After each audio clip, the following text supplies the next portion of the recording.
Diolch August fáil to the Digital Motorsport Christmas charity race. It is indeed that time of year again.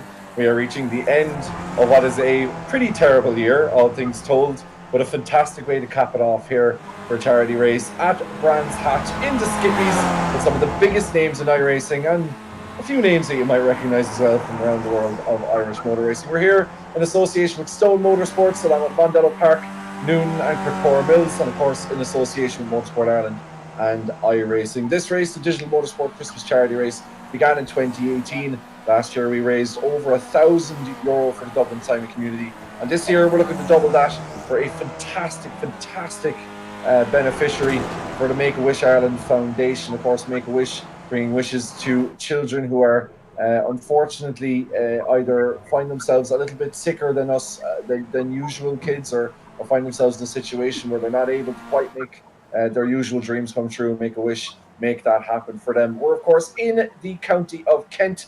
We are at Brands Hatch and in the Indy circuit, not the GP circuit today, just the Indy circuit. And as you can see already soon, some blisteringly fast times going in there. I am joined, of course, by my usual compatriot, Jack Canan.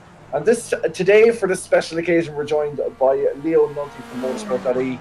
Leo, first of all, thanks for sponsoring, of course, the race. And for a man who's involved in motor racing in Ireland, it's a common theme. We see it, normally we see it in real life, of course, but given the pandemic this year, everything's switched to virtual. But great to see the kind of fundraising efforts continue and the goodwill gesture from the motorsport community in Ireland.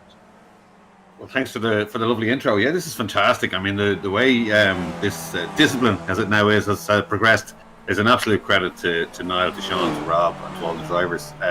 It's fantastic. I'm getting a little bit giddy about this. You know, I mean, I'm a massive fan of the Formula Ford Festival, and Ireland has had a really good history of results, top results and wins there, you know, and this is almost a replacement for it because we didn't have one last year, you know. We had an Irish win a couple of years ago, and we've had loads of them going back over the years, so to put them all in equal cars with not a whole lot of grip or downforce, and to see some of the Irish names on the entry list this morning who have actually won this event before is unbelievably exciting. We've got even Neville Smith and Keith Dempsey, both former winners of the Formula Ford Festival on this Brands Hatch Indy track.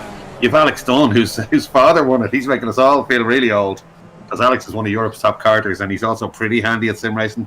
Chatting to Jack Canan there earlier, and Jack telling me he's doing really, really well in some other championships. So it's very exciting. And then, of course, you only get to look at the times they were doing in testing. This is going to be a cracker. Yeah, absolutely. Oscar Mangan topping the bill in qualifying with a 51.59. But Keith Dempsey was there with a half-glued brake pedal. We'll talk about that in a second, Jack. But I suppose, look, it seems kind of fitting that we're in the Skippies because it's probably the closest thing we have in terms of that Formula Ford, Formula V, and obviously I know there's Formula Renault as well, but the Skippies are kind of, there's a real heritage of open wheel racing, isn't there, in Ireland, and it seems kind of fitting that we will be using this for the charity race this evening. Yeah, exactly. Because when you talk about heritage, there's also heritage within iRacing as well. Because when you've done iRacing, I'm sure when you've got to that D class, you've had a go in these things. These things are great. They've got very little downforce, skinny tires. You basically need to go sideways to make them go quicker. It's a perfect circuit for them as well. Brands Hatch, up and down, Paddock Hill Bend, sending it sideways up through Druids as well. It's a fantastic circuit, fantastic car, and we'll go through the driver list in a moment. But the fact that we have serious quality of drivers here today, we have the likes of Sebastian Job, Graham Carroll, and some others as well. And the fact that the Irish guys are up there topping the times, I mean, it's quite something. And it's a familiar name currently topping the times at the moment in practice. It's a certain Niall Murray. Yeah, Niall Murray, of course, and I suppose that comes from a great lineage of the Murray family, and scored a win already in the Irish Digital Motorsport Championship we had recently with BMW M4 and M8s. We'll talk about that in a second as well, because we have selected those who will represent Ireland going forward in the European Digital Motorsports Championship. That will be happening next month. But I suppose, Leo, as you say, it's a real discipline now, online racing, and we talk with the for somebody who covers a lot of the real life events, for Motorsport Ireland to be giving their backing with the digital license and all that. It is fantastic to see, the breakout year that sim racing has had in 2020. It's fantastic, and I mean there are two reasons people do it. I think a lot of people got sims to keep the hand in, some of the career drivers, but then it became, as you said, it's a discipline now, and it's incredibly competitive. And I think for Ireland to be right up there in sim racing is incredible stuff. We're only a small little island, but we're punching above our weight, as you said. We'll see that shortly when this gets started. But the Formula Ford Festival certainly has a big history at this track. Similar cars. I'm enjoying you calling them the Skippies, because I'm old enough to remember when Skippy was a bush kangaroo. But nobody else listening will know what that means, no doubt. No, I think we had going back, we had a fella that used to play up front for us from Australia who used to be known Skippy, so I was always aware of I think he spent 2 years in Australia, and that was where he got that nickname. But speaking about the cars, they're 150 horsepower, so there's not huge horsepower in them, but they're only, what are they, 500, just over 500 kg, that's just over 1,200 pounds old money, so they're really kind of light and nimble, and something that you can kind of just, as you say, flick around the circuit, especially going to that opening corner. You can really kind of flick it and send it sideways, and then grab the back. They're really nice car to get started in, Leo, aren't they? And I'll ask you, Jack, as well. It's just because you've raced them quite a bit in iRacing. Really, they're a really nice car to race online, because you do get a very good sense of where the grip is. Yeah, exactly. It's actually some of the best single-seater racing you'll probably get, apart from maybe going up the gears into USF 2000 and F3. But for kind of a kind of lower level single-seater, they're fantastic because the slipstream effect is great. You get an idea of running close to cars, and the racing you get out of these things is unbelievable. When you've got, obviously, competent drivers, there's always the ones that have absolutely no idea what they're doing in some cases, but when you have competent drivers behind the wheel and you're going wheel to wheel through every single corner, these things are fantastic, but they're also brutal because the iRacing damage model, the new one, is also on these cars, so the slightest bit of wheel-to-wheel contact will break the suspension, it'll break the wings, it'll lose wheels, so you have to be very, very careful. It gives you, it makes you learn racecraft when you've got a damage model as severe as is on the Skippies, as is on the F3, for example, and on the USF 2000 as well. But they're a fantastic way to learn racecraft, both in real life and also within iRacing. Absolutely, they are a fantastic car, and I suppose a fitting track to match as well. What do you make of the decision to just do the Indy circuit? I'm quite liking it, given the fact that we're going to race in heats. It seems kind of fitting that we're going to race in the kind of shorter form of the circuit. Yeah, it is like the full circuit, of course. It's fantastic, but with these cars, it's even better just to have the shorter layout, because when you come out of that long right-hander, it gives you a fantastic run to the line. We were here last year, of course, on this very date. It's to the day. It's a year ago since we last held this event. And I remember so many heat races coming down to the very last corner with the slipstream effect all the way down towards Paddock Hill. It's fantastic. It's brilliant. And of course, last year's winner was Keith Dempsey, and Keith is no slouch back this year. He's currently P4 in the standings. He's out for blood in this one. And I know, Kevin, of course, we covered the IDMC, the BMW M4 and M8 Championship. Keith, he didn't have the best championship overall. He's a multiple champion, but didn't get a single win in that championship. I'm pretty sure he's going to desperately want to win out of this one. Yeah, I think speaking to a few people around the paddock, they're saying that Keith wasn't best pleased about the IDFC championship went, needless to say. And he always suppose as somebody who would remember of Keith's kind of going through his career, you see him now as a digital driver, and what do you make of that kind of decision? Because he's kind of almost switched over to the digital stuff full time now, and what do you make of that decision by him? And I suppose, what do you see in him online or from his results online that is kind of similar to what you've been seeing all the way through his career?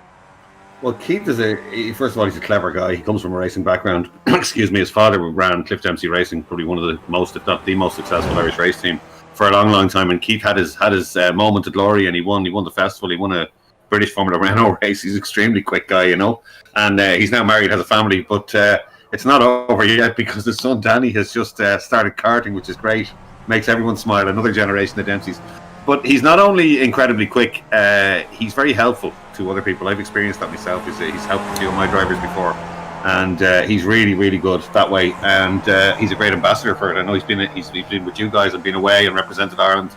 And I think he's becoming a benchmark that we can measure some of the younger drivers by. Like if Alex Dunn, we know Alex Dunn is young, we know he's quick, but if he can match Keith Dempsey, which he's doing, It's pretty impressive stuff. We used to say with the likes of Vivian Daly and Brendan McKenna years ago in Formula Fords that if the young fellas that came up the Carters, the likes of Alex's dad, if they could beat these benchmarks, then it was time to go to the UK. And I think with sim racing, if you can get near someone like Cliff Dempsey, I almost said, if you can get near someone like Keith Dempsey, then you're going pretty well. Absolutely. And I suppose generally, Leo, just the standard of driver we've seen recently. I mean, we've had the Off the Grid podcast. We featured a few drivers in a number of different disciplines. Nicole Drought, I had Matt Griffin on ahead of the Mon. Obviously, we saw Charlie Eastwood take home the AM category in the GTs.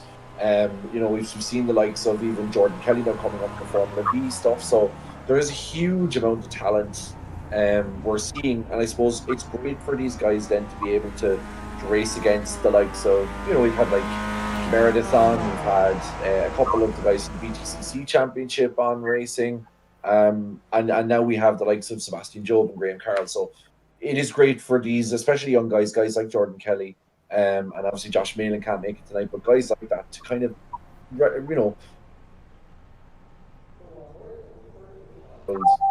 that they wouldn't maybe otherwise be able to often. Oh, absolutely, and it's so accessible. If you got an hour free, you can jump on the sim. It's not a matter of putting a car in a trailer and going somewhere else. But you touched on something there. There are a number of new initiatives. I'm involved in a few of them with Mandela Park and with Motorsport Ireland, and to nurture this talent and send them on and perhaps develop what we have already, because we've always produced the best drivers in the world, or drivers that were comparable. If you think back, Michael Rowe, Tommy Byrne, Derek Daly, people like that, incredibly quick drivers historically, and we're continuing to do so. But it's very difficult to progress in the sport, and you got to get yourself a sim, get in touch with the guys, and as I said the last time there, get up there with Keith Dempsey and some of these guys. It's a great thing to do. It's a great way to keep you sharp, but it's also now a licensed discipline on its own. So yeah, I mean, there's nothing negative. Go and do it, guys, if you're listening. Yeah, absolutely. I suppose it introduces people, as say Jack, yourself and myself wouldn't necessarily have the financial capability to be able to go out and we set up a team for ourselves, but it introduces people who are quick, who have the ability but might necessarily have the finances to put their name out there and to create their own kind of CV in a way, and perhaps get themselves in the seat like we saw recently with the world's fastest racer. Yeah, the is wonderful, isn't it? Sorry, Jack. No, it's fine. Yeah, it is perfect. There's iRacing, as you said, Leo, is so accessible. I know, Kevin, you mentioned earlier where you were doing some session and you just end up in a session with about 5 real life drivers. You get to share the track with guys like, for example, Rubens Barrichello is on iRacing. His son Eduardo is on iRacing as well. You've got Alex Albon, George Russell. All of these guys are on iRacing, where you can just bump into them and have a go against them on track. And for example, back when in the VRA days of Digital-Motorsports, if you remember back, all these guys got to share a track with none other than Alex Albon around this, not around Brands Hatch, but around Road America. So it is brilliant for guys to show that they're capable against these guys, and particularly for guys like Alex Dunn. I mean, he's 14 years of age and he's got a big career ahead of him, and he's put himself up at the top of the list. He's absolutely smashing it in the official F3 iRacing Championship as well. So he is putting his name out there. He's beating some very big names, and I'm interested to see how these guys are going to get on against the likes of Graham Carroll, who's raced here before as well in the old GTE Championship. Sebastian Job, great to have him as well, the Porsche Esports champion of 2020. So one of the fastest guys, if not he is one of the fastest guys on the platform. And now he's got his chance to go up against these young, let's say, Irish upstarts of iRacing, let's say. Absolutely, and even today we had Bojan, the former Asset F1 driver, who is thankfully survived what must be one of the sporting stories of the year, that crash that he had in Bahrain. He even retweeted today on Twitter to give his support to the race. So it just goes to show you. And speaking of not to talk about myself too much, Jack, but the session, as much as Leo says give it a go yourself, I would not recommend going up against Marcello in LMP2 broken LMP1. Didn't have any boost, which is what it is. Not a very enjoyable experience. as somebody who has a less than 1,000 iRating, he certainly was well out of depth. But yeah, it just goes to show you, like, you jump in a session as even a pleb and myself, a genuine pleb, and end up with these guys. It is, now we're seeing from the qualifying times coming in, they're saying they're great. A little bit off pace, there in practice, but he's gone straight in there with a quick time. Just goes to show you, maybe there's a bit of sandbagging, or perhaps he's just found a bit of form. He's got shot straight to the top of the leaderboard. And let's talk a little about Keith Dempsey, because there was a little bit of an issue with his setup. His Sebastian Job then was in, so 3 hours went to the top. Let's talk a little bit about Keith Dempsey's setup, Jack, because that was interesting last couple of So Niall is our producer for today, let's say, but he told us this story yesterday where Keith's brake pedal, his Husingveld Sprints brake pedal stopped working. So now, to cut a long story short, Keith Dempsey is currently driving with a super glued brake pedal right at the moment, and he's currently sitting in 4th, 51.7. But there's the man himself, Sebastian Job, 51.653. Of course, qualifying, you have less laps to do. You only have 3 laps to do your best time. Sebastian Job across the line. Can he go even faster than he did in that previous one? I think he's invalidated, but 51.577. There's Keith to the top now, 51.54 on that super glued pedal. And you mentioned Roman Grosjean, of course. Martin van Luzenoord, who's P4 at the moment. He is, of course, part of Roman Grosjean's esports team as well, so great to have him on the grid. But it is currently Mr. Keith Dempsey on pole positioned next to Sebastian Job. That's a spicy one, Kevin. Yeah, going to be a very, very spicy one. There are a lot of very, very there. Graham Carroll come back into second again. Ooh. But I'm really looking forward to seeing Keith come up against him. You know, he's obviously had a huge amount of experience in terms of in terms of racing real life and racing, representing Ireland in different championships. So it will be really, really interesting to see him go up against racing royalty. I mean, these are the names we talk about when we talk about the fastest guys in racing, and now all of a sudden we're going to see our own up against them. So as Dio says, it's just going to be absolutely fascinating to see how these guys get on. It is indeed. Of course, we do want to remind you, of course, this race is in aid of the Make-A-Wish Foundation. If you want to make a donation, the link is in the description of the stream at the moment. We're aiming for €2,000. We're closing in on that goal, so if you would, it is for a fantastic cause if you do want to make a donation. Now, the structure of tonight, of course, heat races. We have 3 of them. 5 drivers will go through from each heat race, and the rest will go to a consolation race. But there is the grid for the first heat race. The winner of this one will go through to the pole position of the feature race. Keith Dempsey on the pole, Jason Cooper, Dan Harper, great to have him on the grid as well, Neville Smith P4, Brian McManus, Tony Stack, Arias Yamantis, Dave Collier, Mark McKenna and Brendan Stone. Then it's Ronan Hederman, James West is P12, and then we will get ready to go for this one, Kevin. This is going to be fantastic. We've got some... It's basically a grid full of Digital-Motorsports regulars right here, and it's going to be great to see them go up against each other here. Yeah, I've just spotted my own name, so I think I'm after registering. So, Jack, I might need to get you to lead us off the line here, because I think iRacing thinks I'm actually driving in this, which I certainly, as I've just described to you, my earlier LMP1 experience, would be well out of my depth with this. So we don't want that. We do not want that. Unless you want a 14-car wreck at the top of Paddock Hill, I don't think that's what you want. But yes, it is going to be a fantastic race. For these are, as we say, these are the best of the best, the cream of the crop here, and we're about to get going here on the grid. Let's see if Keith can hold his first place. Here we go, and the lights go out for heat race 1. Away we go. Jason Cooper, brilliant getaway from the second position on the grid, trying to challenge Keith Dempsey, but Keith better second phase, and he's slotted the lead now. Brian McManus past Neville Smith. Arias Yamantis trying to get himself up through as well, but Jason Cooper challenging Keith Dempsey up towards Druids. The nose cone flies. He's already been contact up towards Druids. Nose cone missing for Jason Cooper now. Dan Harper, the BMW Junior, trying to get himself involved behind the Brit here. Brian McManus up to 4th. Then it's Neville Smith. Tony Stack gets in front of Yamantis. Dave Collier, then it's Stone, McKenna, Hederman and McMullen. Remember, only the top 5 will go straight through to the feature. The rest will go to the consolation. This is going to be a very hard fought for the top 5, with the top 3 breaking away already. But Jason Cooper, Kevin, he's already made a bit of contact.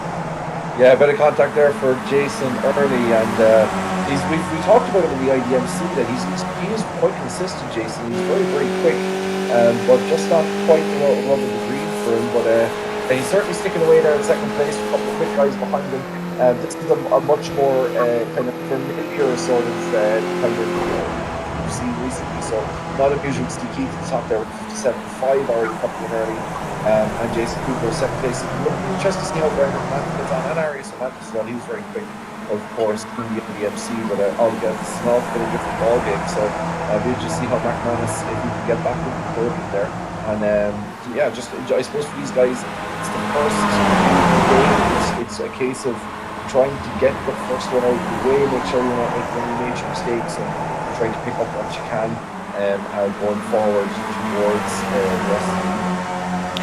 Exactly. Actually, to be fair, Jason Cooper, he's not in a bad spot right now, because it is a slight advantage to be behind on the final lap, running through that last corner, but Keith Dempsey controlling the pace. But Jason is absolutely hounding him. Look at this from the race winner in the IDMC. There's Keith Dempsey with a little mistake up towards Drews, but Jason, he's being wise. He's sticking behind because he knows that slipstream is so effective around here, and they're breaking away from Dan Harper behind, and this is fantastic now.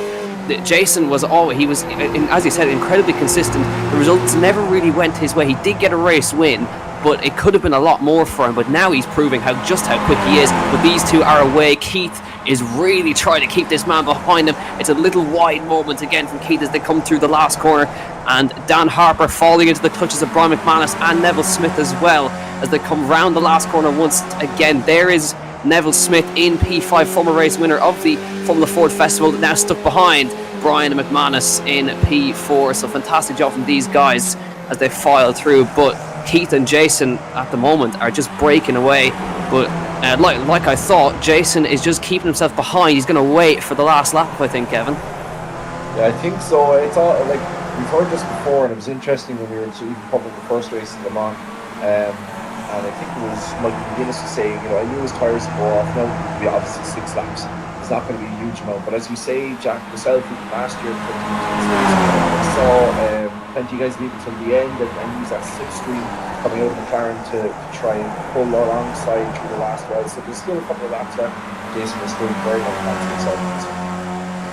Yeah, so here we go across the line for lap 5 of 6. There is Tony Stack on the cusp of getting into that feature race. He needs to get past Neville Smith to do that, as there's a small breakaway group. Jason Cooper, fastest lap of the race, 51.543. That's almost the pole position time we're looking at right now. And Keith just dipping a wheel onto the gravel each time they come through Paddock Hill. But now pushing his way through as they come through Druids. So Jason, he wants to give Keith the hurry up. Now you can see Neville Smith trying to challenge McManus down into this next left-hander, but can't quite get alongside. But they will be the last lap of the first heat race as they come across the line next time. Keith trying desperately to hold on. Remember, the winner of this heat race will start on pole for the feature race, so it's ever crucial that he stays in front as they come across the line. They will get the white flag this time by Keith Dempsey in front. Last year's winner, Jason Cooper, an ever consistent and ever brilliant driver sitting in behind Keith Dempsey as they come across the line to begin the final lap. Jason now, is he going to make a move? He's going to have to do it on this lap, and you can see as they come across the line, it's iRacing Manson with the fastest lap. Now Jason trying to get his opportunity. He pulls alongside into Druids. Keith leaves him the room as they're going to make contact. Oh, Jason gets out of shape.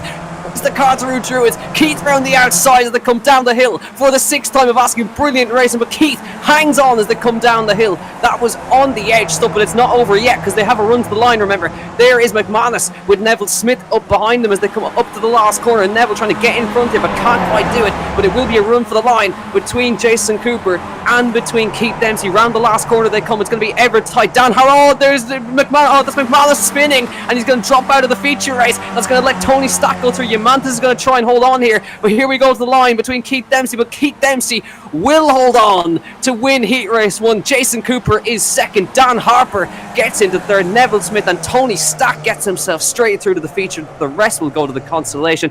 What an opening heat, Kevin. What an opening heat. That was a brilliant Jason. You can see him lining that up right all the way through Paddock Hill, down the Brabham Straight, and then into Druids Bend. And to keep gave him plenty of room. Jason just lost it slightly on the turn and kept it together though. And that is really good racing. No contact between the two of them. That is exactly what we love. And, as we say, Keith Dempsey with a super glue brake pedal wins Heat 1 after, and it just goes to show you how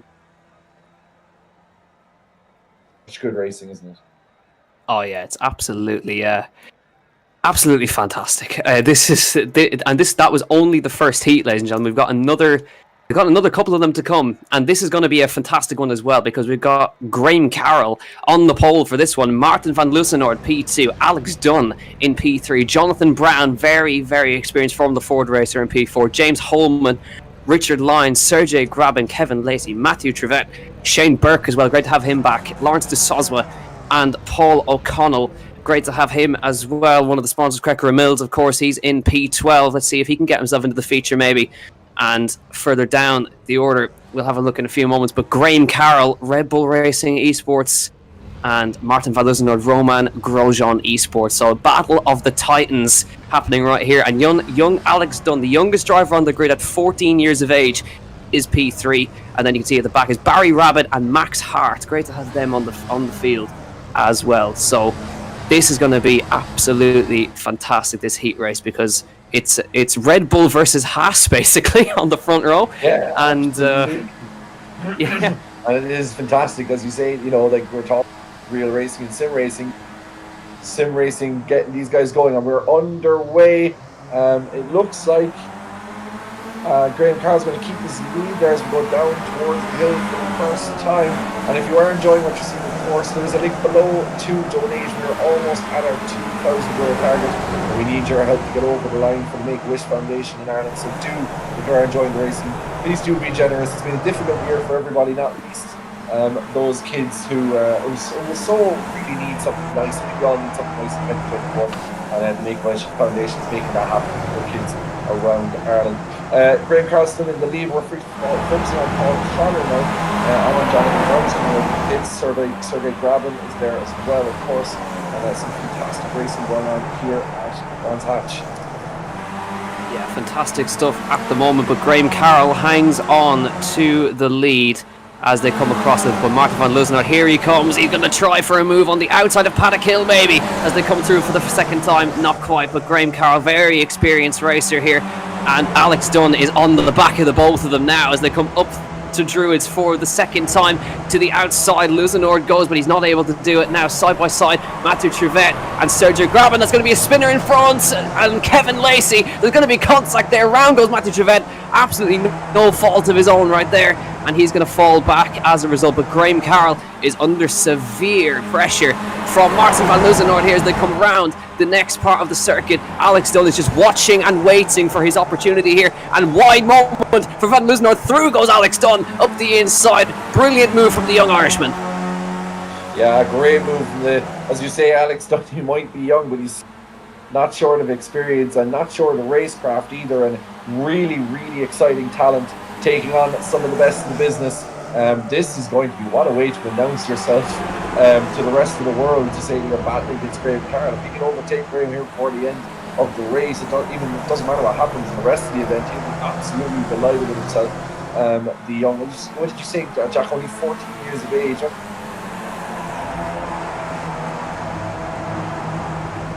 I'm still leading us here now, going down the Cooper Straight, heading in towards fantastic circuit. You see they're cutting straight through the corner and then bringing it, whipping up that curve. Alex just lost it on the entry in there, and through went Loosenhoort there, so that was a tiny mistake from him there, and he's let him straight back through. But Graham Carroll, we know how experienced he is in sim racing and in real life. Of course, he won the Walter Hayes Trophy in 2015, so he's a real-life racer and a sim racer. Richard Lyons making the move on James Holman for 4th place as well. So that is now sorting it out behind, but the top 5 are pretty secure in where they are at the moment. Sergio Grabin just kind of hanging in P6. So Graham Carroll leading the way. Not sure why we're not seeing that on our screens at the moment. But Graham Carroll will probably hold on for this lead. I unfortunately can't see anything at the moment. Can you see anything, Kevin? No, Graham's coming around now by the Clark curve, and we're hitting grab straight. Martin van Luzendorp is stepping ahead. As we said, Alex Dunn, he slightly got out of shape in that last corner, but still time left. 2 laps and a huge amount between them in terms of distance. Martin now goes down the outside, trying to stick around the paddock hill. Graham's just covering that off, all the experience there in his Red Bull livery. It is fantastic to see the 2 livery ones. Like I said, Martin comes out on the outside, and Truls comes out of it. Alex is now trying to make a move, and they're all back together. But Graham's doing enough there. Graham's doing enough there to try to hold off Martin, but it is very tight between those 3. Will he be able to hold on for quite a 2 laps? Martin trying, now will he make a move down through the surface? He's just not. Martin's trying to poke his nose up there, trying to force Graham to make a mistake. Graham isn't having any of it. Martin now backing off as well as Alex back into it. This is a fantastic battle between these 3 as we come around for another lap. And as we say, there is a brilliant racing on this Indy circle. We saw it all last year in last year's fundraising. We're seeing it again this year. Will Alex make a move on Martin? He's going to try down the inside. Martin goes to the outside, which allows Alex up the inside. Can Martin back? He does. This is fantastic stuff. Graham will be delighted to see this between those 2, because that means he can build a bit of a gap.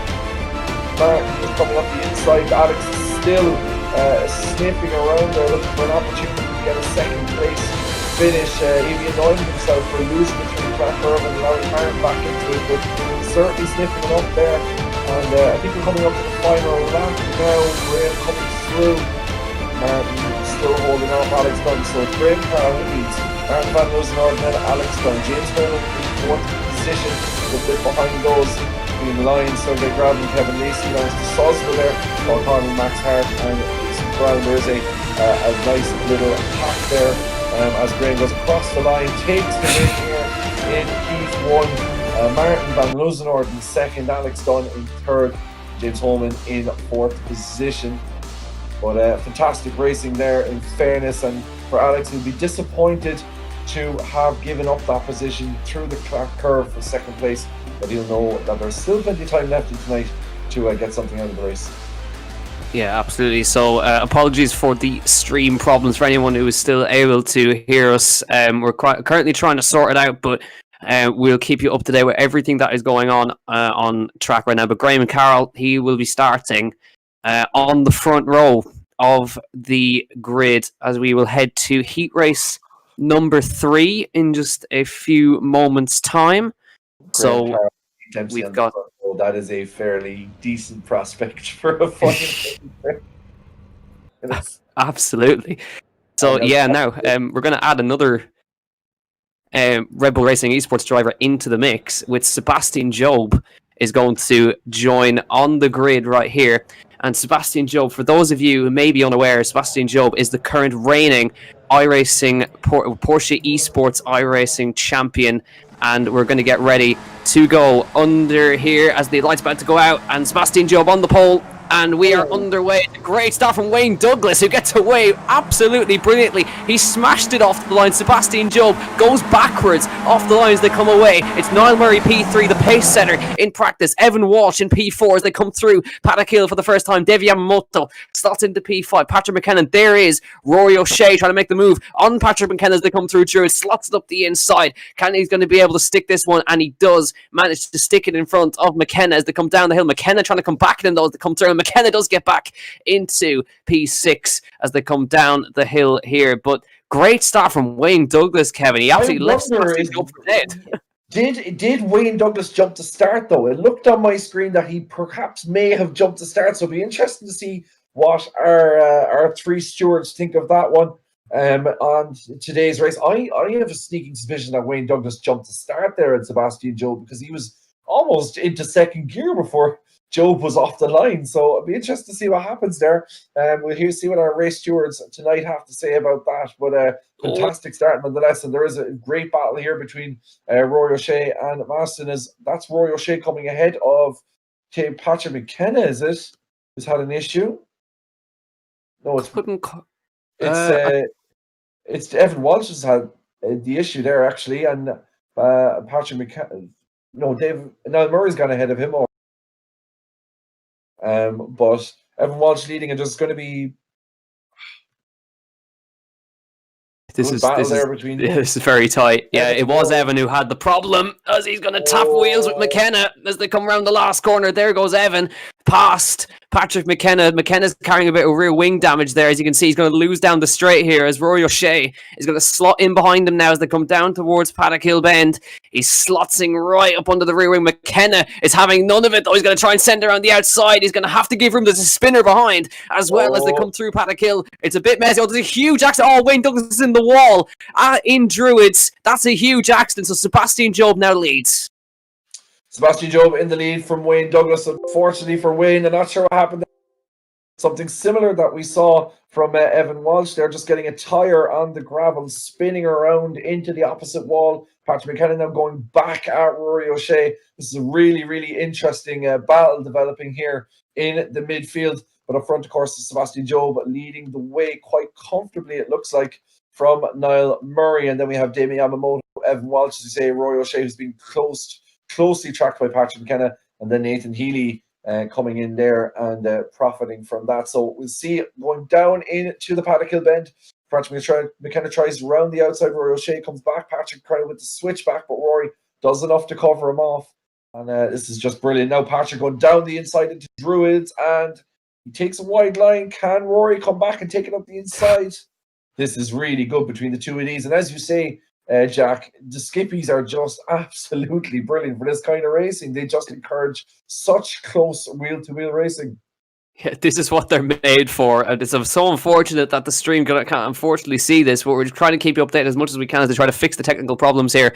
But Patrick McKenna, he's in front for now. Rory O'Shea just trying to keep himself in the slipstream as they cross the line to begin lap number 5 of 6. So just a couple more laps to go, but it is, at the moment, Sebastian Job in the lead of this race as we come through. So let's just have a look at Sebastian Job from Niall Murray at the moment. Now, Niall Murray was the fastest man in practice, so he's actually catching up to the back of Sebastian here. He's actually carrying some front nose cone damage, it looks like. So actually, Niall is closing in here onto the back of Sebastian. And it's so unfortunate. Wayne Douglas just in the wall on the exit of Druids. I wonder, are those linked though? Was there contact between Sebastian and to say that Wayne's in the wall and Sebastian has front nose cone damage? That would be interesting to go back and see that. There's only a lap left though, so Niall has a lot of work to do if he's to make it up on Sebastian Job as they come in to the Paddock Hill Bend for the final time in this third heat of tonight's Digital-Motorsports Christmas charity fundraiser. And don't forget, if you are enjoying the action, there is a donation link in the YouTube below that you can go and click on to make a donation to Make-A-Wish Ireland. There's all these guys are giving up their time, indeed all of us giving up our time to present this to you this Saturday, 29th of December. We did the same thing last year, raised 1.2k for the Dublin Sound community, hoping to raise €2,000 for Make-A-Wish Ireland today, and hopefully more, really, than 2,000. But to do that, we need your help as we're into the final lap here now. Evan Walsh we're focusing on, but it looks like he's battling with David Yamamoto and Tom now down to the grass. I think Yamamoto is going to hold him off, but Sebastian Job takes the win. 51.4 to finish it, 51.3 should I say to finish it. And look, Graham Carroll finishes top, Sebastian Job finishes top, Keith Dempsey finishes top. It's all a bit predictable, isn't it, Jack? At the moment, it is a little bit, but it just it's lining up to be a fantastic feature race. You should have a stream back now, folks. So you just caught the end of that. But Sebastian Job will start P3. Niall Murray's going to be right in the middle of the pack, the fastest man. But interestingly enough, Sebastian Job and Niall Murray, I believe they both went faster than both the heats before them. So these boys are quick. And I wonder, is the track beginning to rubber in? Is it beginning to, beginning to get a little bit easier for these? The more practice they get, these heats will count as practice as well. So it is a good one. Of course, we've had Leo Nutt well tonight.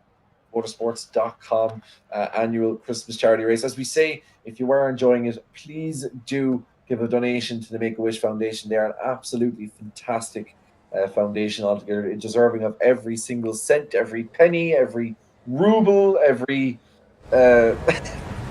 tie bash you can give, do give it, because it is well worth it as we line up now for our final heat. Here we go, away from the line, and it's Oscar Mangan who's going to take the lead, but Peter Dempsey trying to get up alongside here as they come in towards turn with a great start from the reigning Digital Motorsports champion Jordan Kelly, slotted into P3. That's the man who won the championship this year in the M8s. And there is Luke Cooper slotting into P4. Oh, contact behind Kyle Stevens. Kyle Stevens sent around in Druids. Unfortunate there as they came through. And it's Dave Freeman who's also involved there, and he's now facing the wrong way. But Oscar Mangan, he is also a Digital Motorsports champion back in the Porsche Caymans. This man is very, very quick on his day, as is Peter Dempsey, a race winner in the Irish Digital Motorsports Championship. But now, here comes the reigning champion, Kevin, Jordan Kelly in P3. Yeah, Jordan Kelly's absolutely flying form at the moment. He's really, really quick. He's really quick in the Formula Bs. Of course, Peter Dempsey won last year here, let's not forget. So, yeah, you do have really, really, our top three are really, really superb drivers, each of them. It's just it shows you that just every single heat has had such quality in thus far. You know, that like even a guy like Jordan Kelly, who's dominated so much, is in third place in one of 4 heats thus far. It just goes to show you the kind of quality we have here at Brands Hatch Indy. But looks like Oscar Mangan is certainly getting tripped fairly early on. That was unfortunate though, that incident early on he gave Freeling and Kyle Stevens, but Kyle Stevens is missing half of his wheels unfortunately. But as Oscar Mangan now passes him to resume his third lap of this 4th heat of the Digital-Motorsports.com Christmas charity fundraiser. Yeah, we just seen into Druids, there was a lovely move from Naveed Hussain on Luke Cooper, who does it back to him now. But now we're seeing Ian Malone up the inside of Simon Wall into Paddock Hill. Can he get it stopped? Yes, he can. But now watch for the switch back for Simon Wall as they come up to Druids. Now he's going to have the outside line and the run. Can he try and send one around the outside? Ian Malone's going to defend that one, and he keeps it the inside into P6. But here we are with the top 3 there. Oscar Mangan in front, but now the 2 we're looking at, there's Peter Dempsey, and right behind them is Jordan Kelly as he tries to get in front of the team principal of Turn 3 Motorsport in front. So a very experienced man in front of him, but a very, very fast, a reigning champion right behind them as well. Oscar Mangan, a former champion as well. So we're in good company here as they come towards Turn 1 and onto lap number 4. 51.6 for Mangan, 51.6 again for Kelly. He's in the slipstream, of course, as they come down through Paddock Hill. A little wide moment for Peter Dempsey, but they seem to all be dipping that wheel onto the gravel. It's obviously not giving them an off track. But you can see now, oh, Jordan is just sniffing, trying to get a gap here, but Peter is very experienced. He's not going to let him past easy. No, certainly not. It is interesting though, as you see, it doesn't seem to move off huge amount of speed either, taking that wheel into gravel on the outside. I'm surprised that it hasn't upset the cars more, but Jordan's certainly all over the back of Peter. And Peter, I think, will have to be careful here, because with the slipstream going down the front straight, it wouldn't be surprised if you saw Jordan peel around the outside and try and move. He's gaining, but not quite as fast. I don't think he quite got the exit out of McLaren that he would have liked, as he's getting close enough, but just not close enough. This is so frustrating for Jordan Kelly. We're getting close, but just not quite close enough to make a move on Peter Dempsey, as he seems to be getting really close to Dempsey. Like, Drew, there's enough space around that corner unless you commit to that wide line very early and force your car, the other car, on the inside line. You really have to be alongside him to make it stick there in Druids, and Oscar Mangan is quite happy with this. He's just running his own race. He's only a lap and a half to go, maybe. Keep it clean and leave the 2 guys battle behind him. Take a fairly comfortable heat win. There is a bit of a gap as well between Jordan and Luke Cooper behind him, so it looks like pretty much such for 3, barring any major incidents. And I wonder, is Jordan just, given the fact that it's just a qualifier for the main event? Oh, I was going to say, is he going to take it easy? Oh no! Almost loses it. Jordan much good there on the outside, as well as on the line. And again, Peter goes wide back tyre, but Jordan, that was his chance, and I think probably now he'll have to sit in and just bide his time and be happy with his 3rd place. Yeah, he's obviously trying hard, as here we are with Naveed Hussain as they come through. Well, that's Shane Rabbit who's made his way up to P5. That's a great drive from Shane. He started at the back of the grid there. So he's now made his way. He's just got a little bit to go if he wants to get straight through to the feature here. Naveed Hussain lost the position, but it's going to be a run for the line between both of these guys here as they come through towards the last corner. Shane's made great tracks here as they come through the last corner. We're looking at Naveed trying to get the cut back. Watch for Ian Owen as well, trying to get involved as they come through. It's going to be side by side as they come through here, but I think Shane has done enough here to get himself into the feature race. Oh, it's going to be a huge one behind. Oh, huge one. Massive in Naveed and Ian. And they managed to cross the line. I'm not sure what was going on there between those guys, but Shane disappeared off our screens again. But Naveed Hussain, on his roof, has qualified for the feature, apparently. What a way to do it. That's one way to do it. Naveed, or what was I going to say? That what's the name I'm looking for? But Rabbit must have been absolutely delighted to see Ian Malone come down the inside.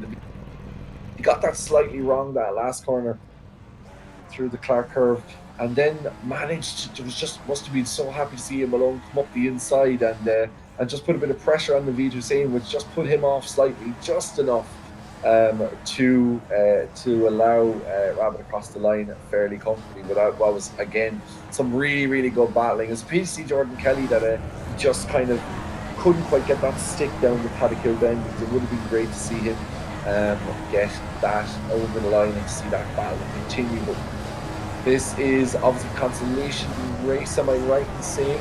It is Arias Mantis who is going to lead us out here for Steve, and this is the consolation race before the 15-minute feature, 15 laps around Brands Hatch. 10 go through from the consolation, and we want to take this moment just while we're waiting to say a massive thank you. We have reached the €2,000 raised for the Make-A-Wish Foundation. Thank you all so much for your generosity, and we are now, as a reward, underway for the consolation. Great start from Arias Yamantas as they come away from the line. You can see you get these fantastic shots as they come head towards turn one. It's Yamantas leading into turn number one, and as you can nearly a three-wide moment there as we're seeing there, Brian McManus trying to make his way through. He's going to want to get through the features of a top 10, go through nearly four wide into Druids. There's going to be contact behind there, but they managed to sort themselves out as they come through Druids. Great stuff from all the lads there, but Brian McManus trying to make his way through here as they come around the next part of the circuit.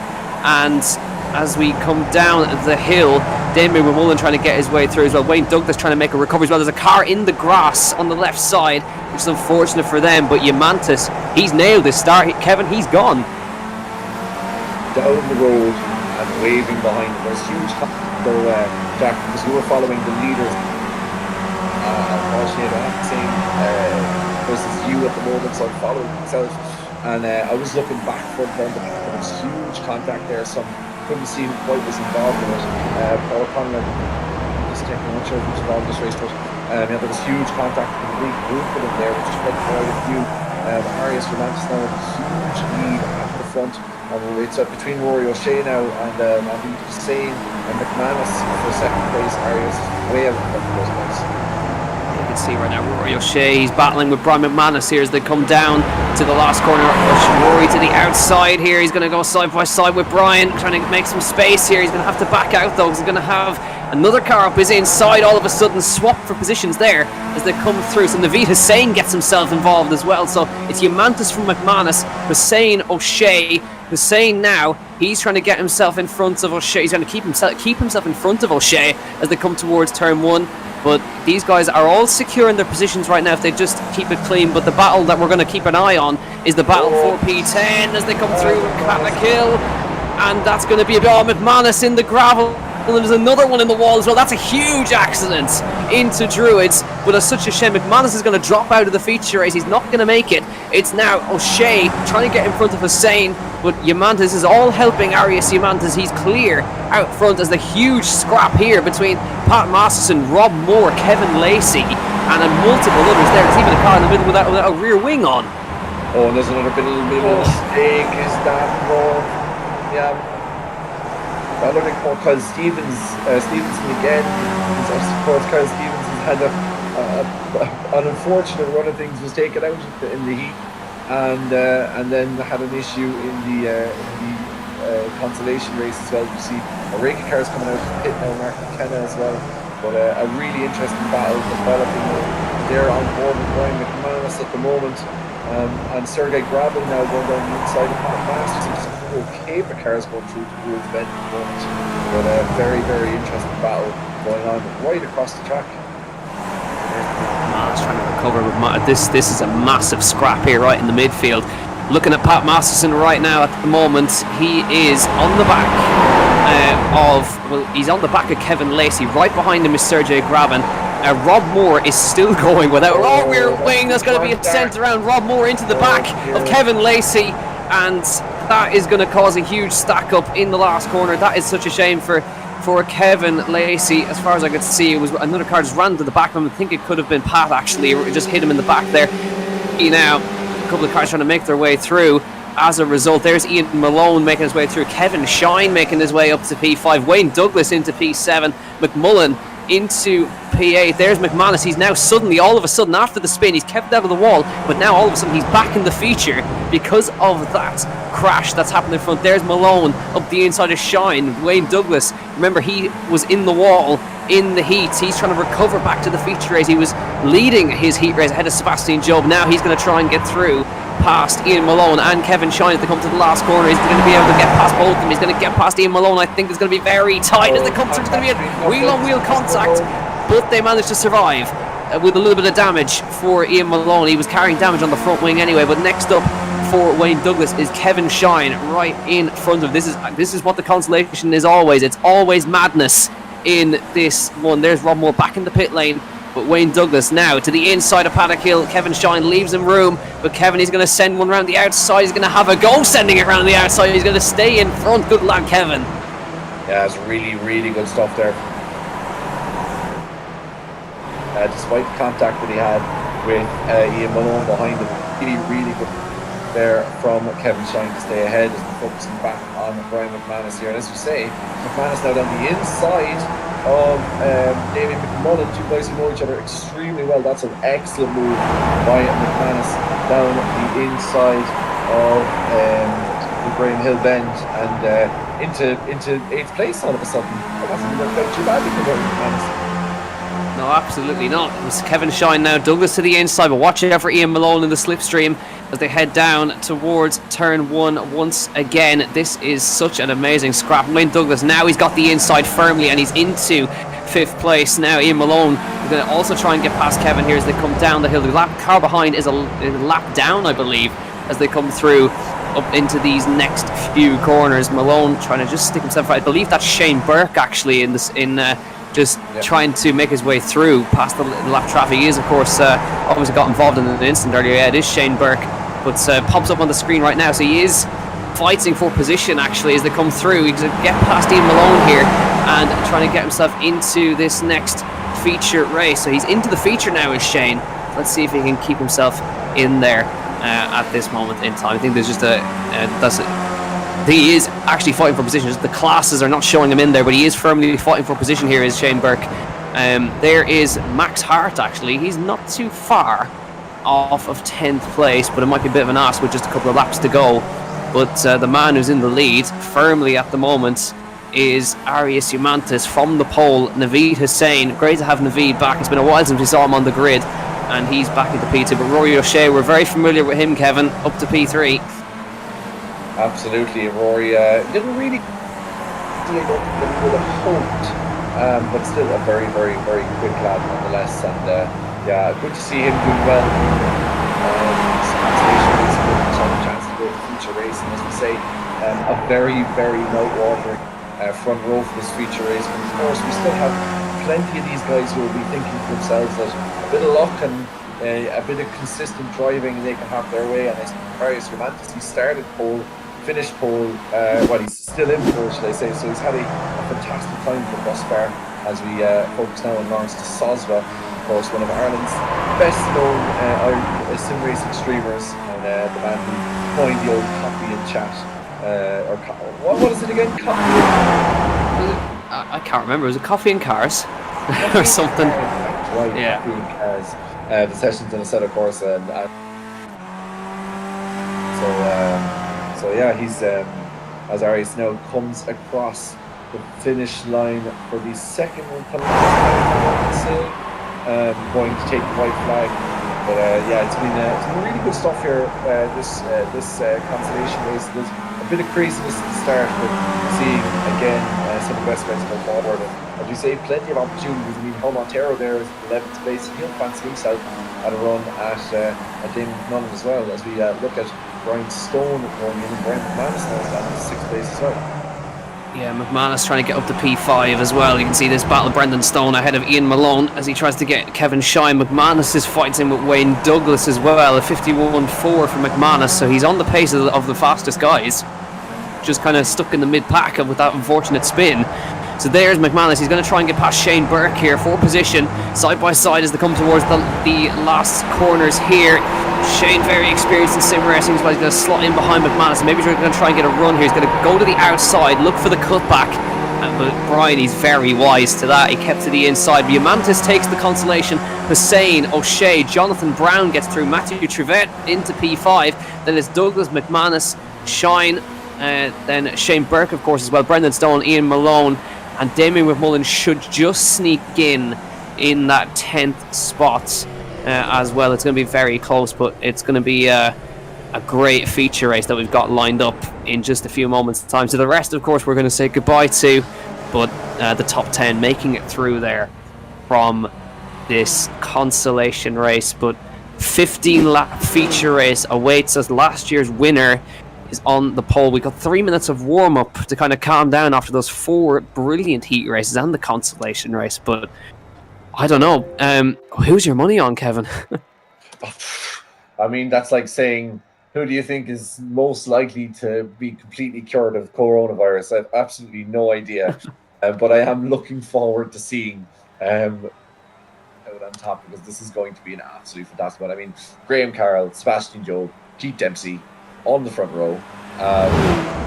You're like, that is just an mouth-watering prospect. And then some of Ireland's best and brightest going back down through the race. And to be fair, some guys that have left us, but what a brilliant consolation race as well, Jack. It's fair to say, well, really entertaining. Just some brilliant racing here. We're seeing the best of Irish take on the best of around the world, as I'm looking at Sebastian Jobe here and trying to take some tips. Not that I'll be able to reply anything that he'd done to my sim racing. But, you know, to be able to say that we've already made €2,000 for making that, hopefully that tally will be added to if you click the donation link on YouTube and add to more of it. So we're raising money for a fantastic charity, and we're seeing some of the best sim drivers drop their stuff in what are, like, to be fair, the skippies are just such fun cars to watch. Yeah, they never disappoint, the skippies, which is what we all love about them. So we're just now looking at, I think we got the production call there, because we're going to get some tips now. It's Sebastian Jobe on board with him here as he comes through. So this man, if for those of you who are unfamiliar with Sebastian Jobe, he is, of course, the reigning Porsche Tag Heuer Esports Super Cup champion, which is essentially the biggest championship on iRacing. It has, I believe, a top prize of $100,000, and it is really something. He's been involved in World's Fastest Gamer as well, so he's fast in the sim, he's fast in real life, but he is a champion of one of the. He's the champion of the most competitive and the one with the biggest prize pool as well on iRacing. So it is a massive event. He's the current reigning champion for Rebel Racing Esports, teammates with Graham Carroll, of course, in Red Bull. So great to have him on the grid as well. But if there's a man that you want to watch an onboard of, it's this man. Absolutely. In any steering, so damn quick. I'm pretty about mispronouncing the name, Spanish. What do you think? Like this, you know, we talk about people who don't know a huge amount about iRacing and see the promo videos of people who kind of get into iRacing. We're always looking at Max Benecke, right? That's the name you say. This game and whatever. This guy Sebastian Jobe is consistently beating him. He's consistently beating the likes of Graham Carroll. He's consistently. He's like the fastest guy in the world. He's the fastest in the world. and we have two of them in our little Irish Christmas, charity fundraiser. We've already over €2,000 Make a Wish Foundation. Like, what a fantastic event this is! I'm so looking forward to this. The grid is moving a bit fast for me. Dempsey's first anyway. We have I think Sebastian Job in second, then Graham Carroll, then Sebastian Job, then Oscar Mangan and Jason Cooper. Martin Luzend, we're skipping there a little bit. Dan Harper, Alex Dunn, who's only 14, of course.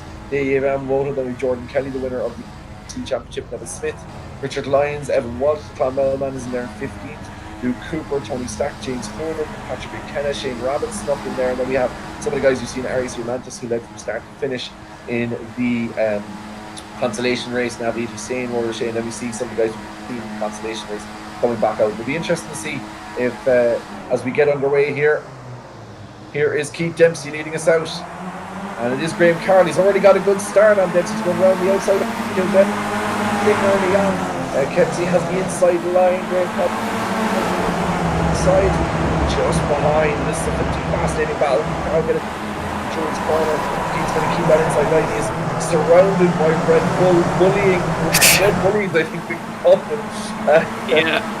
Absolutely, the Red Boys and our man Keith Dempsey at the front here. Graham Carroll, Sebastian Job. Now Oscar Mangan wants a piece of the action too, so they're in an Irish sandwich now, the Red Bull boys. What are they going to do about this one? Keith Dempsey in the lead, Oscar Mangan P4 sandwiching the both of them here as they come round the last corner. There's Alex Dunn fighting away as they come through the last corner, getting a little squeeze with Jordan Kelly there as they come through the last corner, but it is Keith Dempsey leading, Graham Carroll in second, Sebastian Job in third, Oscar Magnus fourth, and Martin van Loosenhoor in P4. Now going to go three abreast down towards turn one. There goes Graham Carroll up the inside of Keith Dempsey. Watch for Job here as they get a line through. Big slide from Dempsey as they come through Bannakill. It's going to be Graham Carroll now, and three abreast with Job in the middle as they come up towards Druids. Sebastian Job up the inside now. Keith trying to fight his way through, but Graham Carroll takes the lead. Sebastian Job to the outside now of Keith Dempsey down the hill, but just a little error from Keith, and Graham Carroll pounces on him immediately. But this is going to be a battle right to the end. Martin van Loosenhoor now in the fight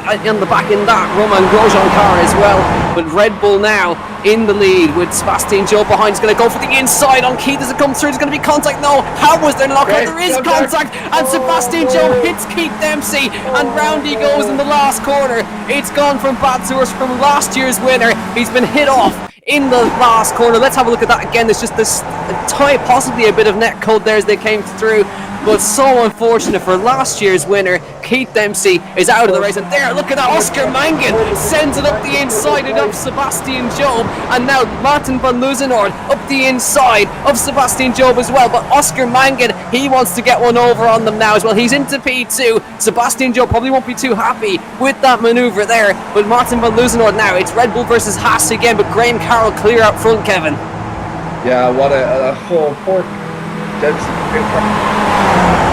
Keith just got a little bit wide going into Pat Kilbeck on the entry. Couldn't this Graham Carroll take space in behind him.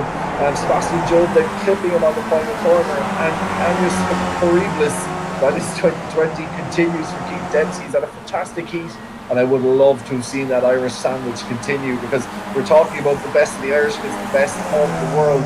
And seeing Oscar Mangan, and I have to say, not that we should have favourites here, of course, but I have to say I would love to have gone home and beaten those two guys. And for an Irish winner of this Digital-Motorsports, that's very patriotic and perhaps a little bit nationalist of me, but nonetheless, it would have been fantastic to see Keith do that. But Oscar there flying the flag brilliantly in second place, was gotten slightly out of place there in the Graham Hill bend.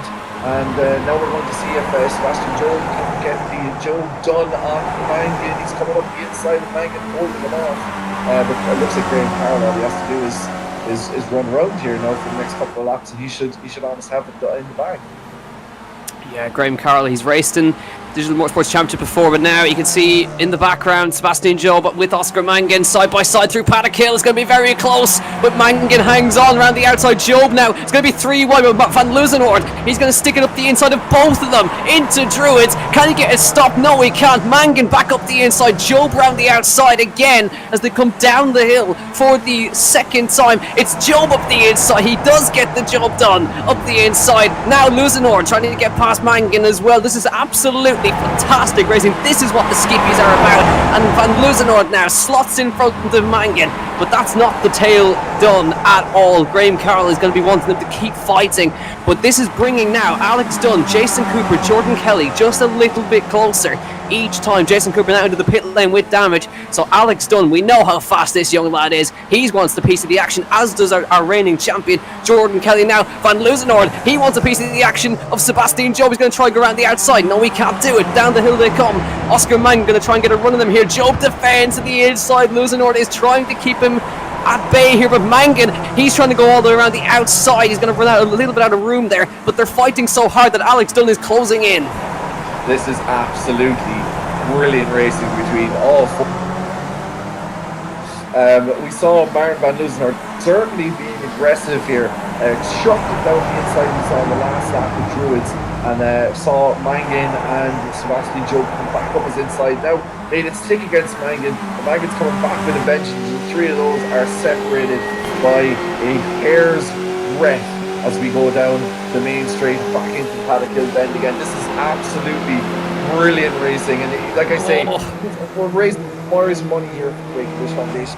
We're enjoying it. Do please click the donation link below, but maybe hold off for the next couple of minutes and do it at the end of this one, because I will be taking my eyes off this. But Luzenoord just sent it around the outside of Paddock Hill. He's gone all the way around the outside of Druids as well. He's still neck and neck with Sebastian Job here, and he is going to get the job done, but not quite. Job comes back in him on the outside line. He's still there on the outside line. Watch for Mangan now. He's found the space on the inside, but he can't quite do it as they head to the last corner. Now Alex Dunn says, boys, I want a piece of this one too. He's on the train now, Alex Dunn, as is Jordan Kelly. There is Luke Cooper with Shane Rabbit, I think, on the back of that one as well. That's fantastic for Shane Rabbit. He's up a good few spots there, trying to fight his way through. There's going to be a little bit of contact there, but back to the front. Alex Dunn is on the train, as is Jordan Kelly, down towards turn 1 again. Let's see what the Irish can do about this one. They're double teaming now as they come down the hill, but it's Sebastian Job still at the front of this train. Van Luzenoord defending from Mangan this time, but Alex Dunn has found some space on the outside of Mangan, and Jordan Kelly is also now firmly on the back of this train. 1, 2, 3, 4, 5 cars fighting for second place. Graham Carroll is clear out front, but this is just a fantastic battle. This is the skippies in a nutshell. This is why we chose them. Mangan having to defend from Alex Dunn now as they come round the couple of next corners, but Job is hanging on for dear life here versus Martin Van Luzenoord versus Mangan versus Dunn versus Jordan Kelly, as now we come down towards turn 1. We have another round of action on to lap number 9, but now look at Van Luzenoord. He's got a good run on the outside. He tried this a lap earlier as they come through, and he does get it done. Watch for Mangan as well. He wants an opportunity on the inside as they come through turn number 1. It's going to be very close, but Job hangs on somehow through turn 1. Now Mangan has to defend from Alex Dunn as they come through into Druids. Dunn around the outside. Watch for Jordan Kelly though. He has to watch out for Jordan Kelly, but Dunn all the way around the outside of Druids. Can he make it stick as they come down the hill? Can he get done? Yes, he can. Alex Dunn is in front now, and now he has an opportunity to have a go at Alex Dunn at Sebastian Job. What a move. Brilliant. And you know, we've talked about how prestigious it is, but I doubt Sebastian Job has had a better race in 2020, more enjoyable race than the one we've seen here. This is probably one of the best races I've seen all year. Look at this! In any kind of racing, they're just piling up on top of each other. Jordan Kelly goes around the outside, Oscar Mangan on the outside of Alex Dunn, and Alex Dunn, he's going to have a go off Sebastian Job. Now, or Jordan has to hold off him. Mangan, who goes in, they're just at each other constantly. The hammer and tongs as we go back into the Druids bend. This is absolutely breathless stuff. Sebastian Job, Martin Van Luzenoord is leading, but was there a little bit of contact there? I was looking at the place ahead, but Oscar Mangan, now Jordan Kelly putting pressure on Alex Dunn. Mangan's slightly out of it, he'd be annoying himself, but still, how many are we in now? We still have a few laps left in this future race. There's 5 more, I think. So 5 more of these would be fantastic, lads. So, but Graham Carroll has had absolutely no problems at all, really. Martin van Luzenoord, he's built just a tiny lead over Sebastian Job. There's Graham Carroll. Van Luzenoord is trying to chase him down here, but I don't think he's going to be able to do it. He's actually not lapping at the same pace. Alex Dunn, he's hit Sebastian Job as they come through turn 1. That's not what you want to do to the reigning iRacing Porsche Esports champion. He's gone up the inside, got it a little bit out of shape, and Sebastian Job now out of the running. Jordan Kelly is into third. Alex Dunn has carried on, I think, in that P5 spot. Yes, he has. So he's dropped behind Oscar Mangan here. So Mangan has another opportunity, but that's allowed. Martin van Luzenoord to break away from the train. Tony Stack is into P6. Look at this down the order. That's Jason Cooper and Rory O'Shea trying to fight for position here as they come through. Rory O'Shea is up from the back of the grid, by the way. Rory's having an absolute blind of a race, up 13 places from where he started this race. Now he's got an opportunity to go up the inside of Jason Cooper, and yes, he does get the job done. Rory O'Shea, what a great job from that young lad as he comes through the last corner. But you can see Sebastian Job, he's still lapping around. He's going to have to come into the pit lane with that damage. What a bit of a shame that it ended like that as they come across. We were talking, I was saying earlier about Alex Dunn. Guys like Sebastian Job, I don't know if hitting them and sending them off the track when they were P3 is the way to do it, but Jordan Kelly, as that's coming back up the inside, as Jason Cooper taking that position back. Shea, that's really good, nice and clean, plenty of racing room being given as well. But yeah, it's Jordan Kelly. Oh, be careful, Alex. Oscar Mangan now.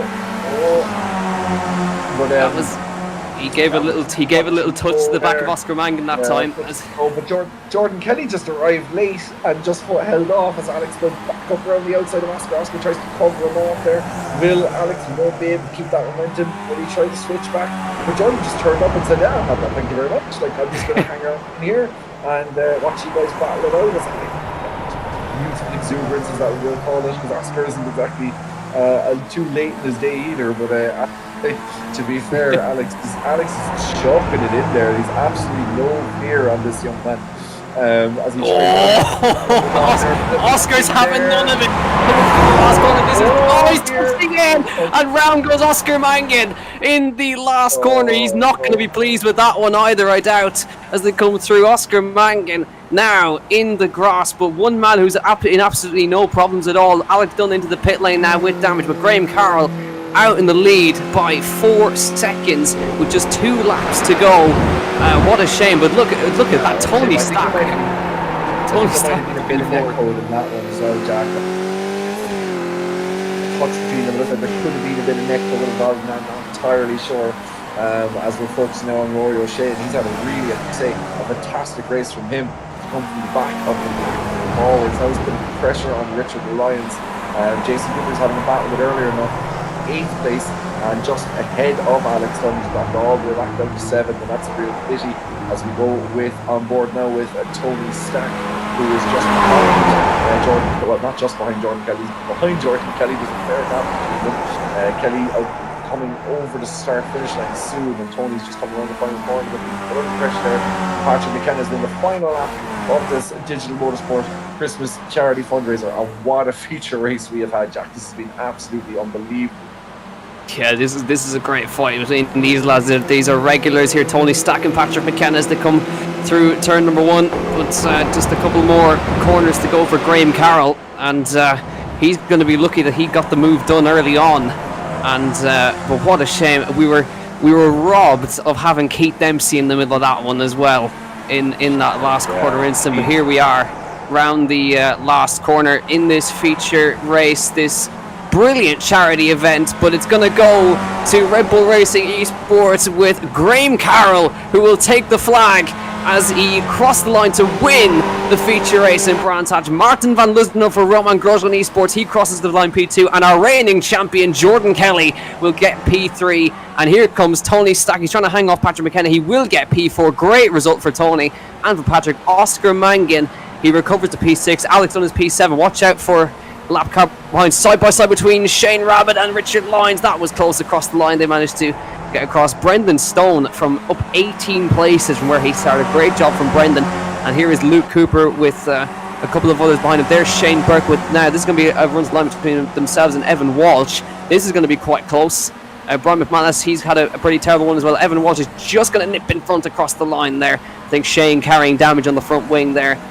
Jonathan Brown, iRacing Mantis, Davey Yamamoto, then Evan Walsh, Wayne Douglas, and Sebastian Job, a non-finisher at the end, as was Keith Dempsey. Here's the official results. That's the warm-up results. That's definitely not what happened in that one. But no, definitely not. But it's definitely such not. a pity, isn't it, Jack?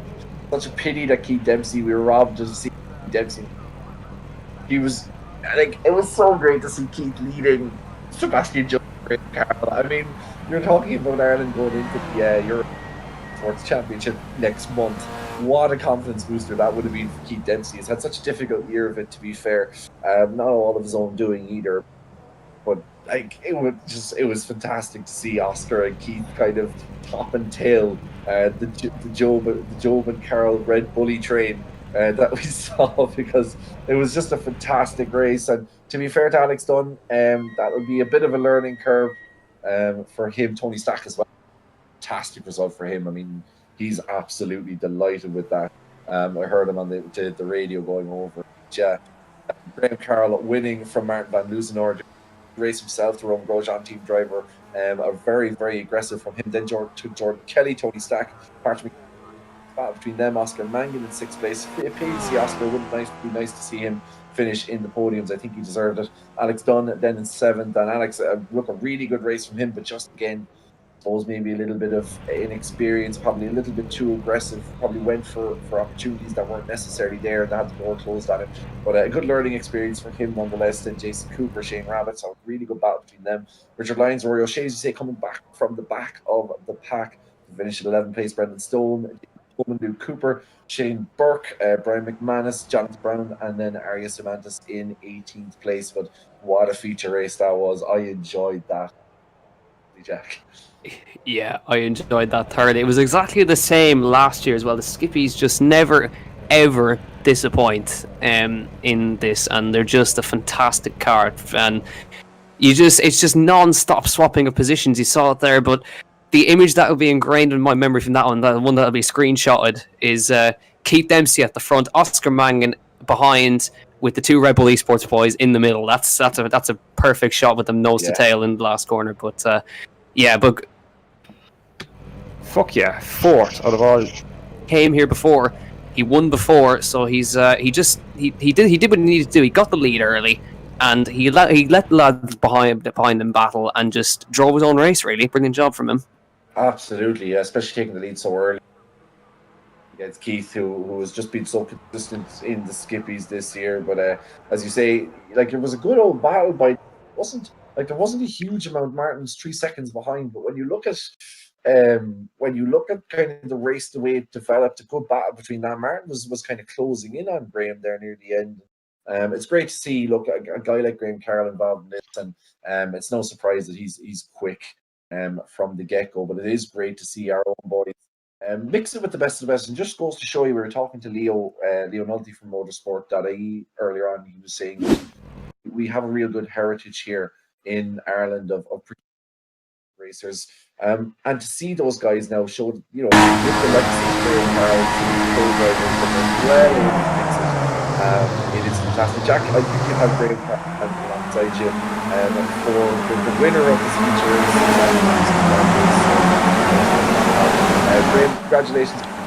Jack, I'll hand it over to you. Yeah, great. Graham, great to have you once again. It's been a while since we last saw you in Digital-Motorsports, but great to have you back. That was pretty intense in that feature race. 4-car train between yourself, Keith, Sebastian, and Oscar. I mean, it must have been a case of just get the lead early, let them battle, and get away from them as quickly as possible. Hey guys, thanks first off. Yeah, honestly, when Keith pulled out to take a racing line into turn 1 at the end of lap 1, I just said, "What are you doing, man?" So I just sent it. I knew it sort of drift a bit wide on the colder tyres, and I knew I just had to keep it tight up into turn 2. And yeah, then it was just basically driving the inside for another 14 laps, and then I seen Seb having a little bit of contact with Keith, and unfortunately I damaged Seb, and then Keith went out, and then it was just head down. I knew Oscar's got some good pace, so I just knew I had to nail my laps and try and just make sure he didn't get into my draft. And they started to battle, and I was just clapping my hands, thinking "Yeehaw!" You know. Yeah, it must be nice. As I know, you boys are always driving the Porsches, all the top tier GTs. It must be nice to come back to the skippies now and again, just to kind of go back to the roots a little bit. It's awesome, man. When I got asked to do this race, we were straight in, straight away. You know, we've done a bit of Formula Ford in the past, along with Seb as well, and yeah, we started our career in iRacing 5, 6, 7 years ago, and all we drove was Skippy. You know, so it's good to be back, and some really quick guys as well. Your Keith and Niles, and yeah, it's good to be a part of it. Yeah, obviously 2020 has been a tough year as well. No real life racing, basically. Obviously, the sim racing must have helped. It's helped so many people, so it must have helped you as well when we were during lockdown as well. Definitely, it's it just keeps you busy, right? There's always someone up for doing some laps or some races and other series getting hosted. We're doing the VCO F3 championship at the minute as well, so kept busy with so much stuff. And yeah, I guess 2021 is going to be even busier. You know, my first 4 months of the year, there's 3, 4, 5 championships all crammed into one. You know, so excited for it, really excited for it, and yeah, it's just the competition these days. It's just crazy. You know, you just you need so many hours to put in and practice. It's crazy these days, but yeah, that's the nature of it. Yeah, good stuff. Well, Graham, thank you so much for joining us. Before we let you go, is there anyone you'd like to say a quick thank you to while we're on stream? Well, just first off, you guys for putting on the event. The commentators and stuff done a great job, and then obviously Red Bull for backing us and sort of putting us into these positions that I can do these races. So yeah, that's about it, really. Great stuff. Well, Graham, great to have you. Hopefully we'll see you back once again, hopefully when we're doing this next year. But well done on the win, and looking forward to seeing you out again. Thank you very much. Cheers, guys. Well, that was Graham Carroll who joined us. But Kevin, we've got a more familiar name standing by for yourself, Jordan Kelly. Man, I'm well used to talking to at this stage, given your season thus far in the IDMC. Kelly, I suppose saying there, it was just a case of kind of hanging on the back, seeing all the madness happen in front of you, and then take your opportunity. Yeah, once I seen, I got a great start. I think I was up to, I don't know, maybe 10th or something. I think it was great for the field of drivers. It's unreal, like. But then I seen there's a few incidents and stuff. Lucky to get away a few of them, and just let Alex kind of go ahead, and he kind of caught up to the boys in front, and I kind of caught up as well. And I just knew there was going to be something that was going to happen, so we just hung back and just waited, and eventually it just happened. So. It was great to just avoid everything, kind of have a job. But it is, like you were saying, I suppose, look, it's great crack. It's about raising money for the Make-A-Wish Foundation. We've already raised €2,000 for that, which is fantastic. But for yourself, a chance to get into skippies, you're kind of, you race a lot of Formula V stuff, so it's not a million miles away from that. And to go up against the likes of kind of the Sebastian Jobs and the Graham Carrolls who we just had on, it must give your confidence a massive boost, because obviously huge season this year in the IDMC, and how competitive it is. But really, the Graham Carrolls and Sebastian Jobs, if you can run alongside them, if you can be as quick as those boys, you are as quick as anything that's out there in iRacing. Yeah, it was a surprise to actually see Job actually ahead of me. I was thinking, geez, you never thought at this start of the year you're going to be racing against them and stuff, and to get a chance to race against side by side and stuff with them it definitely was good. But it was brilliant racing. I mean, I don't know about definitely was. Seen this year, that battle for second place, and we have Martin to jump in soon and to talk to Jack. But what a brilliant battle that was between all you guys. It was absolutely enthralling, and not only that, but you managed to keep it running for 5 or 6 laps through what's a tight enough Indy circuit. So it was so enjoyable, I have to say. So just thank you so much, Jordan, and I hope you enjoyed it, racing in it as much as we enjoyed watching it. Yeah, it was brilliant. Thanks again, lads. Jordan Kelly, our champion from from this championship. Might have lost you there, Jordan. Yeah, no, Jordan never says much, so he's our resident Kimi Räikkönen. But great to have him in as well. But we have now standing by Martin van Lussenhoort, our P2 man. Martin, great to have you on the grid with us in this charity event. Again, we've been talking about it to everybody. it was a really, really intense battle for about 10, 11 laps between you, between Graham, Sebastian, and Oscar. I mean, everyone just loves the skippies for this because you can have battles like that, swapping positions every corner. I mean, it must have been really intense. It was. Thanks for having me, though. It was really intense, especially at the start, where I luckily picked the right side. I think the good side, stayed out of trouble. And that was into turn 2, so a lot of stuff happened on the inside, and I just luckily picked the outside, which was the good one. So I managed to get in the draft and close the gap to the front guys. And then after that, it was some great battling with also in the first heat, in the heat race, it was also great battling with Graham and the P3 guy. I cannot remember his name anymore, but it was awesome. It was awesome racing with the Skippy. Yeah. Now, of course, for those of you who may not know, of course, Martin, you're part of Roman Grosjean's esports team. So just talk us through what is it like being a part of Roman's team, having basically an F1 driver as your team boss. It must be great. Yeah, it's awesome. It's awesome. It's a big name, right? And but I mean, at some point you start to have connections, and you just talk like him, like you do to your friends, and that's how it goes. But it's a big name, and it's really good to grow in this with him helping out, and everyone around the team as well, and with all the sponsors. So that's absolutely awesome, and I'm grateful to be part of it. Great stuff. It was great having you on the grid as always, Martin. Hopefully we'll see you back at some point. But before you let you go, is there anyone you'd like to say a quick thank you to on stream? Well, especially you guys for doing this for Make-A-Wish, right? And I hope the person who's involved, he is going to have a great day. And so thank you guys. That's all I wanted to say. Well, thank you very much, Martin. We'll hopefully see you on the grid in the future when we do this next year. Yeah, let's do that. See you later. See you later. Bye-bye. So, Martin van Luzenoord, hopefully we'll see him back at some point as well. Great to have him. But yeah, I was tired last year after the end of the Skiffy race last year, and I'm tired again. I think that's definitely a good sign, I think, Kevin.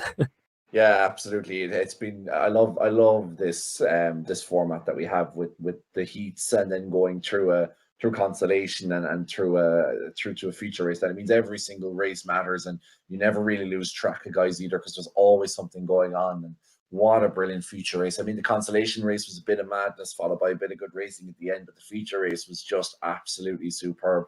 And look, like the main point of tonight, we raised €1,200 last year or just over €1,200 for the Dublin Simon community last year. This year we've raised over €2,000 for the Make-A-Wish Foundation.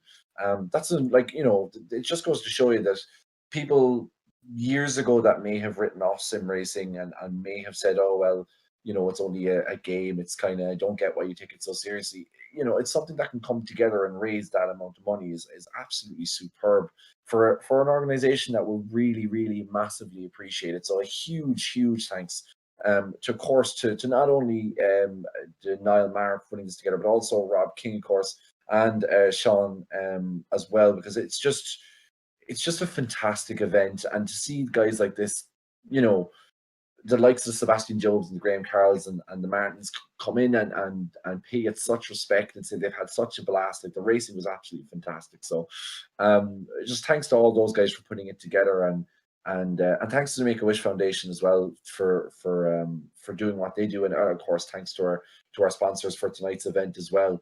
Are we bringing Niall in to have a quick chat with him about the event and putting it all together? Or are we going to finish up? I think we're going to have Niall Maher, who kind of put all this together from Digital-Motorsports, in the chat. Niall, I think you're muted there, but if you want to unmute. Well, hopefully, can you hear me okay? Yeah, have you there now, Niall? Brilliant. First of all, let me just double check this. You might just tell us. Hopefully, is that working there now? We can hear you. Yeah, we got you there, Niall. Yeah. Sorry, just apologies to everyone. Of course, everyone has to remember we're trying to do tonight's race not in our usual home of Mondello. But I just want to thank you guys first of all for turning up and really putting in that effort. The commentary. And of course, Kieran as well. We had Leo at the start, but look, everyone is kind of rallying to make sure that every penny we raise tonight goes to Make a Wish, and as we're saying, hopefully somebody who's into motorsport and would love to come down to Mondello and have a day gets to have that get that opportunity. And for you guys, what was the best race of all the heats? Well, what about the heats is the feature race for me was hands down the best race. Save the best to last. Yeah, and just the sight of Dempsey and Mangan, two Digital Motorsports champions, sandwiching the Red Bull Esports boys. That's brilliant. That's what I enjoyed so much. Feature race will always be my favorite for that one for sure. Heartbreaking to see Keith go out like that, but I'm sure he's at a tough IDMC. He's a racer. He'll see this for what it is and come back, be racing harder than ever. I'm not sure he'd be so happy with the leaked information, but about his super glue pedal. But that is true. And I hope it wasn't a failure to brake pedal, Keith, that got you there at the end. I just want to say again a huge thank you to everyone who supports us through the years, through the year. We had Leo Nolte on at the start there. What a guy, great guy. So much knowledge of motorsport in Ireland, and came on board here to sponsor us and to really help us with this.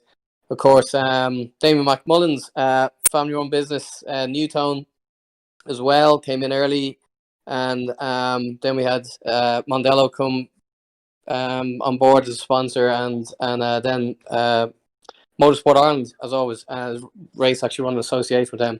But a huge thank to Brendan Stone, who kind of gave me the idea in the first place, and Brendan's offered that to make a wish that we can get somebody down to Stone Motorsport as well, and probably do dyno or just show them around the workshops. Cool place if we've never been there. And what can I say? About the racing, it just shows the level we're racing at with digitalmotorsports.com. To have Sebastian, like the Graham and Martin show up and to really have a put to them, and it just shows the level that we're racing at. And just call out the top 10 of this. Like you've Graham Carroll, who benefited from contact with Dempsey and went on to win the race. But up until then, you have Martin, Jordan Kelly, our IDMC champion in the pro class, finished on the podium. Tony Stack, we've always said it. Tony he's thereabouts for that podium. Actually, he's a guy we probably should have got into interview. Great guy, just shows his class in the skippies. Now Patrick McKenna. Patrick's race was before, but he's really shown his grit around here. And Oscar Mangan, great to have Oscar back. What a race! Actually, probably if I was to call out the most impressive racing, close battling, Oscar. For you guys, who was the best driver of the charity race?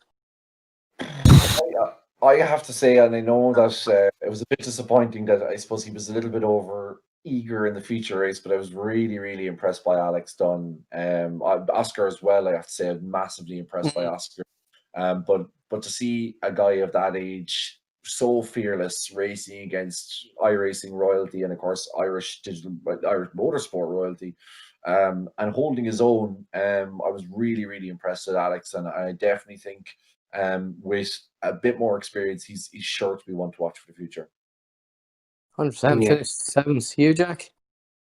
I know he got taken out at the start, but for me, it's Keith. Because we were just robbed of that battle that was going to be there. But the fact that he managed to stick it on pole versus all of those guys, I mean, he may have had a poor IDMC championship, but I mean, Keith is still right up there, and I'm really looking forward to the next championship because I think he's going to bounce back really strong. Yeah, I was surprised to see actually Niall Murray, who was I think the only driver to get into the 50s, wasn't he? 50.99. I don't know what happened to Niall. Like maybe just technical issues or that. I had some here again. Apologies for everyone who missed out on 2 of the heat races. Believe me, I was pulling my hair out here, running around the house, trying to see who was streaming or what had gone wrong. So something went with the network anyway.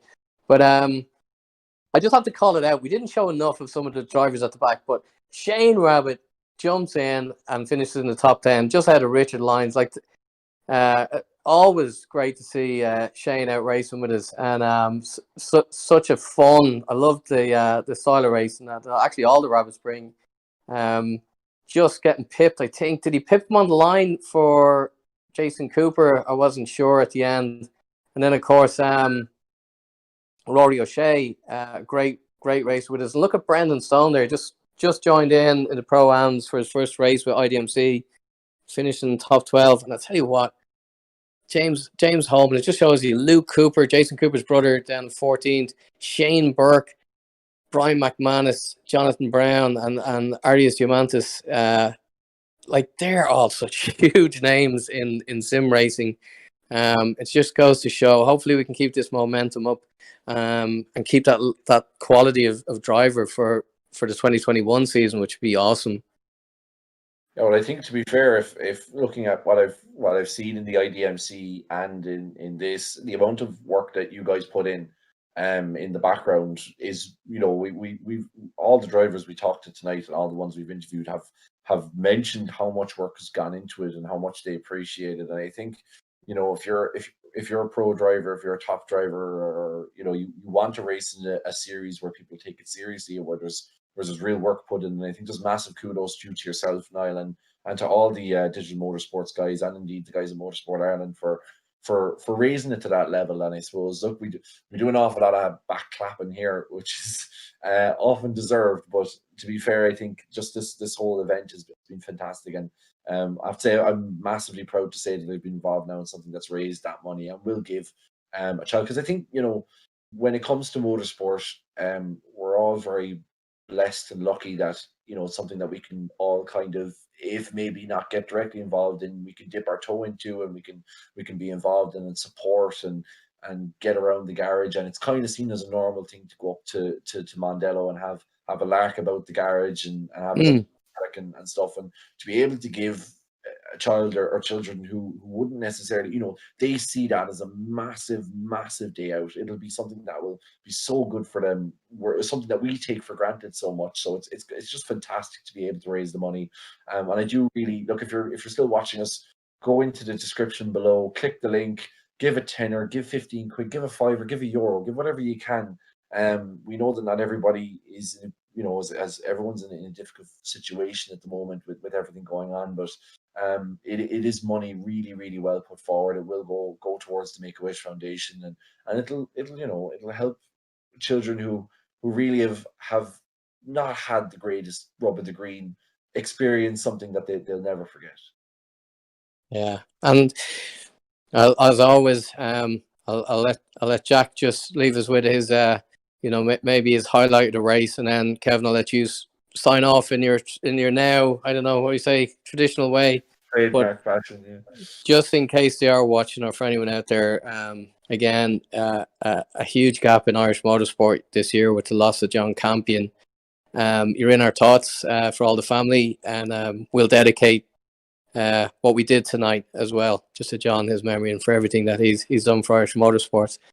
So, Jack, over to you. Highlight of the race, best overtake, bit that impressed you the most. I don't even know. I can't pick a moment, to be honest. Just the whole. I just take the whole feature race as the whole moment. I think that just does it for me. But if we have that kind of racing, at the end of 2020, just appeal to everyone out there. Stay tuned for 2021 because it's going to be great. Thanks, Jack. And for yourself, Kevin, as is now what has become my favorite part of the streams, is when you get to do your sign off. Yeah, so I suppose as Niall, really, you kind of hit the nail on the head with the reference to John, because a man with such a generous spirit, for making dreams possible for young drivers. With some of the money we've raised tonight, we'll now be able to make dreams possible for some young people who would never otherwise had an opportunity. Graham Carroll, congratulations. One of the umpteenth victory in his career, but as Jack said, to see the two Irish boys sandwich two Red Bull Pro drivers is a massive highlight. We hope you enjoyed the stream tonight. We hope you enjoyed the event from Brands Hatch. But from all of us here at Motorsport Ireland, and indeed the Digital-Motorsports.com, from our annual Christmas charity race, it's Slán go fóill.